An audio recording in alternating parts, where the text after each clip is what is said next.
Okay, I'm going to show you a really great tool for working on these tanks. This is just a regular Craftsman screwdriver, but you can see it's got a good size handle and it's got a very large blade and it's got a nice precise cut on it. This one hasn't been all chewed up. Okay, this is useful for a lot of things. I should have done a couple of these on camera so you could see them happening. When I took the road wheels apart. Now these are glued together. These plastic road wheels are glued together and you have to separate them in order to get at the screw underneath. This blade, just a little flick of the wrist, let me try not to keep my big ugly hands in the way. This blade, just a little flick of the wrist, popped them free for all but one. One of them gave me a little static. Other than that, they all pop. These are reusable road wheels.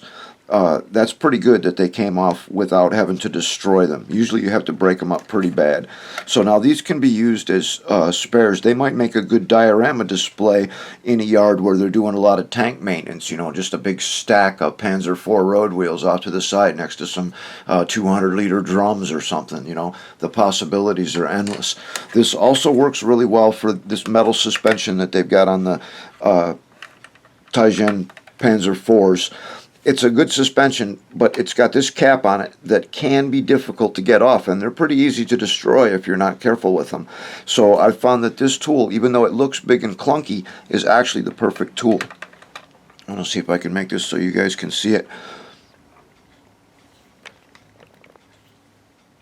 Okay.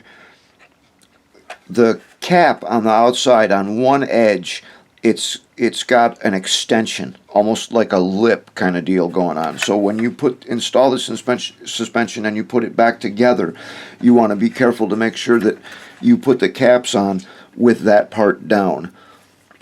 Let me see if you can see it well here. It's a round cap, but it's got a couple of angles on one side. Okay, and you're going to want those angles to always be down the way they come on the tank. That's for removal purposes, and I'll show you that right now.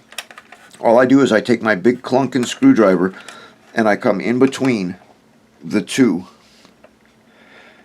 and I just twist it a little bit, and it'll move just a little bit, and then I'll move to the other side and I'll twist it a little bit more and it'll pop right off. Okay, so that they come apart very easily. They've got a good press fit, but they do come apart pretty easily, and if you just take your time and work slowly and carefully, you'll be able to get them off without any damage. But a big clunking screwdriver is really your best bet for something like this. Some guys want to try and get a fancy little pry bar or something like that.